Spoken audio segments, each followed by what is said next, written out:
ধন্যবাদ মাননীয় সদস্য জনাব ABM আনিসুজ্জামান ময়মনসিংহ ৭ 2 মিনিট। ধন্যবাদ মাননীয় স্পিকার।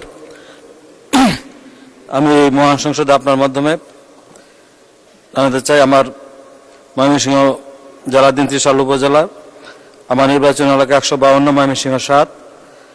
আমার নির্বাচনী এলাকায় সাখোয়া ইউনিয়নের একটি ভূমি অফিস স্থাপন প্রসঙ্গে আমি মুখ্যমন্ত্রী মহোদয়ের দৃষ্টি আকর্ষণ করছি। আমার সাখোয়া ইউনিয়নে কোনো ভূমি অফিস নেই।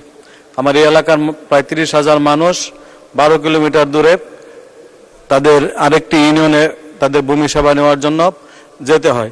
দুইটা রাস্তা পরপর দুইটা রাস্তা ক্রস করতে হয়, যেহেতু একটা, তার জন্য মানুষকে অসংখ্য ভোগান্তির সৃষ্টি হয় এই ভূমি অফিসটির জন্য।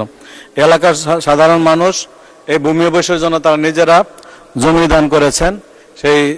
সেই জায়গায় যদি একটা ভূমি অফিস স্থাপন করা হয়, তাহলে আমার এই সাখোয়া ইউনিয়নের মানুষ তারা এই ভূমি সেবাটুকু পেতে পারে।